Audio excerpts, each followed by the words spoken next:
The Chiefs, I think people dismiss the fact they've been to 3 straight championship games. That experience matters in the playoffs. They know if they get in the tournament, they know how to get it done. In tight games, that battle-tested team, I lean on.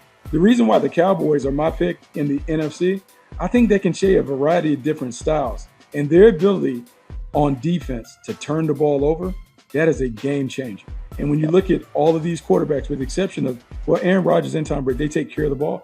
But in these games, if you can turn it over, it just increases your odds of being able to win. Because of that, I'm going to go with the Cowboys in that. All right, welcome into the Hurry Up. The regular season is in the books. It is playoff time, and to break it all down for you, we got 2 great guests, 2 guys you'll be very familiar with from having watched the show. On your right, it's former NFL scout and player Bucky Brooks, now with NFL Network. On your left, former Falcons GM Thomas Dimitroff. There's a reason why I wanted Bucky and Thomas in to talk about this one too. There will be 4 guys making their first starts as playoff quarterbacks. One of them is in his 3rd year. That's Kyler Murray. 2 of them are in their 2nd year, Joe Burrow and Jalen Hurts. And then we have a rookie in Mac Jones as well. Bucky, I thought you'd be great to talk about this one because you work with a lot of kids coming out of high school and see them coming up and have that great background on these guys. You know, Thomas, you won with a rookie quarterback in Matt Ryan. You went to the playoffs with a rookie quarterback. It took a few years for you guys to break through and win games when you got to the playoffs with a rookie quarterback. But let's start with you on this then. You know, when you look at Joe Burrow in Cincinnati and Jalen Hurts in Philadelphia and Mac Jones in New England and Kyler Murray in Arizona, like, what don't we know yet about how those guys are going to perform on this stage, and how is it different going on to this stage from what these guys have experienced before? Look, one of the things that I believe in, and we all 3 of us on this set today will understand this, there are some unbelievably talented and intelligent defensive coordinators out there who can figure out, you know, the shortcomings of these potential, you know, these quarterbacks, these young quarterbacks. That said, I think these guys are a lot more prepared today than they were back when even Aaron Rodgers was fiddling around whether he should jump in front of you know, the quarterback at that time and Brett Favre. My personal feeling is, as we did with Matt Ryan back in 2008, it was about, to me, it was about making sure that it was incremental in their improvement and their evolution.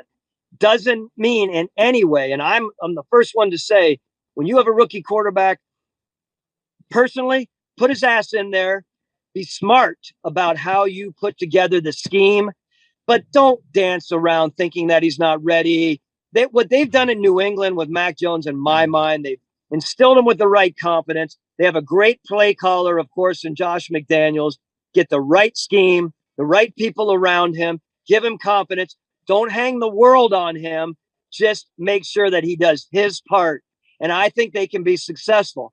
I am so far from one of those people that hesitantly dances around putting your new quarterback in unless they're down the line. These guys that have been drafted, they need to be in my personal opinion. It's a not for long league. Get their butts in there, indoctrinate them, but make sure you are calculated on what you have around them and how you scheme them. And I think they have a chance to win long into the playoffs. How does the playoff change? How does the playoffs change it though, Bucky? Do you think? Like, how do you think the dynamic's going to change for these guys? Because, you know, you always hear it's a little more intense, right? Like, and the preparation for the defense is going to be more focused, and their pro scouts are going to spend more time picking at every little weakness the guys have. What don't you think we know about those guys that we're going to learn over the weekend? Well, I mean, look, I think the one thing that you do is from a scout, when you're digging into them as collegiate players, you're trying to see them play in those big moments, right? So for me, I always wanted to see how guys played in conference championship games, college football playoff. I wanted to get a sense of how they were going to handle those big moments. Okay. And so then what you want to do is, as they go into the league and you give them an experience as rookies, now they're in the playoffs, and you tell them very frankly, hey man, the game is far more physical. It's a lot faster because it's a do or die game. So the mistakes and the decisions that you make, they matter more because the consequences from an emotional standpoint are bigger. So the bigger emotional swings. And so what you want to do is you want to make sure, hopefully, if you got into the playoffs, you pretty much have a well-balanced team in some way, shape, or form. So the other parts of the team, they have to do their job, and you just want to convince them that you don't have to be a hero. All you have to do is just play your part. If you play your part with the rest of the team functioning at a high level, we'll win games. And then it's simply like turnovers decide the game. And so, like, when in doubt, throw it away, take the sack, but let us live the fight another day. Because if we do that, we get to the fourth quarter, then it's winning time, and then you cut it loose. But I think you just have to know, look, the game is going to be a little faster. You adjust. But if the team is balanced, you can win with a young quarterback. Do you think some hand holding is and Thomas? I know what you're getting at with like letting them go, but like is some hand holding in this sort of situation good? Like I can remember you guys brought in Michael Turner, right? Like a part of the logic in bringing in Michael Turner was so we don't have to put the world on Matt Ryan's shoulders. And you know, you look at like the way the run game's been set up in Philadelphia to fit Jalen Hurts. They've brought in some Oklahoma concepts in, and they've leaned on the run game over the course of the year. New England. Like Mac Jones, outside of that Indianapolis game, the Buffalo game, the Miami game, like really he wasn't playing from behind a ton all year, and he wasn't in unmanageable down and distance all year. Obviously Kyler I think is a little bit different now. He's 3 years in the league, and Joe they've leaned on him a little bit more in the passing game. But do you think like going into a situation like this, just so like Bucky said, you don't get the emotional part of it out of whack? Like some level of hand holding is important early in the game just so they get settled in a little bit. Yeah, I mean, I don't like the phrase hand holding. Semantically, I understand what you're saying. I think letting these guys believe that they are adept at what they do, have the confidence, instill the confidence, and also tell them in the same sort of frame, look, we're going to do this, this, and this, A, B, and C, and X, Y, and Z to make sure that you are in the right spot to thrive where you can thrive at this point in your career. Of course, again, this comes back to edifying these guys along the way and making sure they know what they are right now and what they aren't. If they are misperceived and misdirected and led to believe that they can take on everything under the sun, you're in for a bad game and honestly a bad career in my mind. You have to incrementally develop and evolve these players, especially the quarterbacks. That's my personal opinion. All four of these guys played in college football playoff games. Does that count, Bucky? Like I think you sort of alluded to that. Do you think that counts for something? I mean, I think it counts for something, but it still won't replicate the speed that they're about to face in this playoff. The playoffs are just different. It's a different animal. It's faster. And it's one of those things that, like, you've been in the building, Albert. Like, Thomas and I have been in these Super Bowls and big games. The speed is ridiculous. How fast it is, how intense it is, the feeling that you get in the stadium, all of those emotions are real. And so you have to be able to manage those things. But I want to go back to what Thomas said because I think it's important. And on the other podcast, like with Dan Jeremiah, we talked about this. Young quarterbacks have to have the 3 Ps: protection, playmakers, and the right play calling. If you have those things in order, what you can do is you can evolve a young quarterback from a game manager to a playmaker. And it takes incremental steps for them to do it. Ideally, you don't want the weight of the world to be on the young quarterback his first year, but as he evolves throughout that rookie contract, by the end of it, he should be able to handle the weight of responsibility. So it has to be a clear plan in how you do it. I think what Nick Sirianni did in the middle of the year, when he switched up and said, you know what we're going to do? We're going to run Oklahoma's offense to get Jalen Hurts comfortable.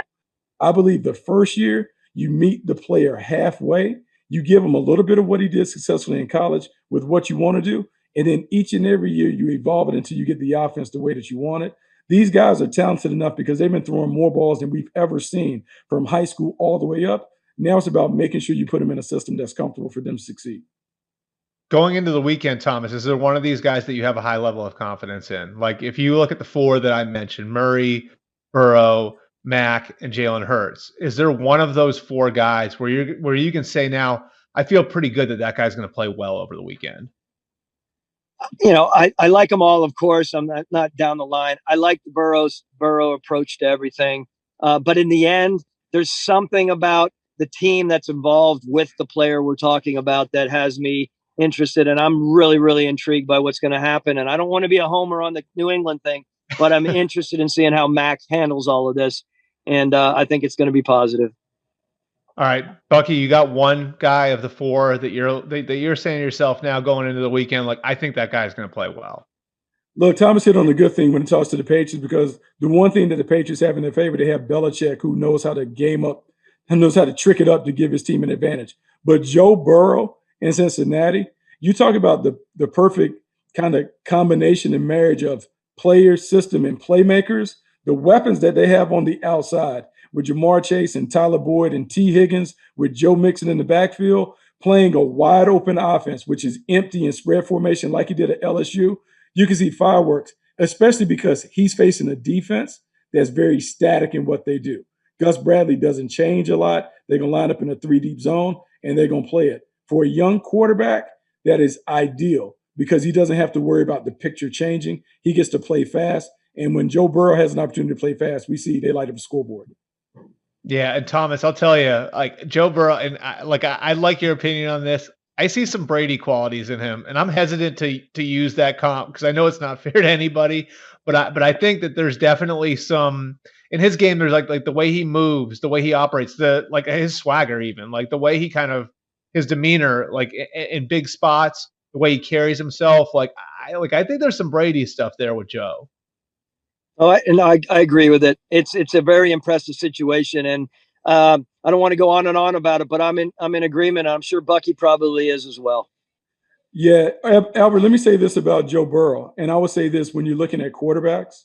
The one quality that Joe Burrow has is after when they clinched the playoff berth, when you look and saw the pictures, Joe Burrow's ability to connect with different parts of the locker room is underrated. When you have a quarterback who is very comfortable in his own skin, where he can do what we call quote unquote code switching, where he can be a chameleon and get along with everybody, I'm telling you, that is invaluable. It is one of the traits and qualities that I believe Tom Brady has and had very early when he got along with Lawyer Malloy and all those guys. The ability for your quarterback to be able to go to all corners of the locker room and to be comfortable in his own skin in those factions, it helps your quarterback go to another level when it comes to his leadership ability. All right. Our third topic for the week is prediction time. And a lot of times people ask me, who are you rooting for? And from an NFL standpoint, you really can't root for anyone when you're in a position like mine. But today I'll reveal the truth. I'm rooting for myself. I made Super Bowl picks before the year. It was Packers 38, Bills 35. The MMQB people came back to me and said, we need your Super Bowl pick now at the end of the regular season. So I'm going to root for myself here. I'm going to say Packers 38, Bills 35 in Los Angeles. I believe it's on February the 13th. Thomas, let's start with you. Am I an idiot for thinking that? No, you're not an idiot. This is so much more in line for Bucky. He's such a prognosticator. I know he loves going out on a line. This is a little different for me. All these guys are my buddies. I'm saying they're not Bucky's buddies, but look, I like your picks for sure. I mean, I'm still pretty keen on the Chiefs, the way that they're approaching everything with their lives and the way that their approach is on both sides of the ball. There's a lot of intrigue there for me to come back one more year and to right the wrong is something that is of real intrigue to me on the obviously on the NFC side. Would love to see my old guy there, Dan Quinn, kick it off. He's the belle of the ball these days, right? I mean, I've not seen a guy come back after a year to have more influence and interest as a head coach. Bucky, you know that. So I would love to see Dan, kick some butt there and see those two just spark, in the big game. That is so crazy. So it's up to you to tell me I'm an idiot then, Bucky. No, we Thomas and I have hung out too big because I wrote down Chiefs and Cowboys. And there are a couple of reasons why those teams. The Chiefs, I think people dismiss the fact they've been to 3 straight championship games. That experience matters in the playoffs.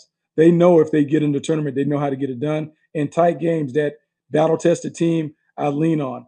The reason why the Cowboys are my pick in the NFC, I think they can show a variety of different styles. And their ability on defense to turn the ball over, that is a game changer. And when you look at all of these quarterbacks, with the exception of, Aaron Rodgers and Tom Brady, they take care of the ball. But in these games, if you can turn it over, it just increases your odds of being able to win. Because of that, I'm going to go with the Cowboys in that.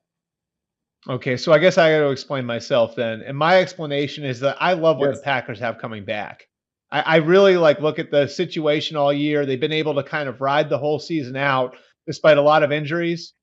David Bakhtiari's coming back at left tackle. Jair Alexander's coming back at corner. Zadarius Smith's coming back as an edge rusher. And guys, the way I look at it, that's got to be such an enormous boost. I think the same thing exists for Tennessee too, in getting Derrick Henry back. They didn't have A.J. Brown for a good chunk of the year. He came back a couple of weeks ago.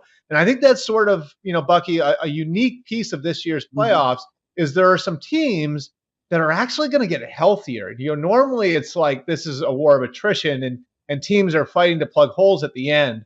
I think in Green Bay and Tennessee, you've got two teams that could get a real boost, just by virtue of getting star players back as the playoffs begin. Yeah, look, I think it's unique, and I think it's one of those things like now in retro, I do wonder how everyone will look at this going forward. I believe you have to begin to think about how you can manage the loads over the course of a long season to put your team in a situation to be fresh in the postseason. If one of those teams that you speak of, the Titans or the Packers, show a significant difference in terms of the way they play even better, I think you'll see some teams understand how to utilize the rest part of the equation to give their teams the best opportunity to play their best in the postseason. Yeah, and Thomas, I would think that you can expect a spark there, right? I mean, these aren't like role players. These are some of the best players in those teams. You could argue the Packers get their two best defensive players back, and you could argue the Titans are getting their best player, period, back. Sparks, as Bucky has alluded to, I mean, they're such an important part of capitalizing on the championship element that you have within an organization. And people can come into a game and be short of those guys and say, oh, we're fine. The reality is, especially this time of year when things are faster, as Bucky had mentioned, and everyone's dialed in, you want your studs ready to go. You want them pinning their ears back and playing their butts off, and you want them healthy. Okay, on your left, that's former Falcons general manager Thomas Dimitroff. On your right, that's former NFL player and scout Bucky Brooks. You can catch Bucky on NFL Network and the Move the Sticks podcast. Always a pleasure. Appreciate you guys coming out.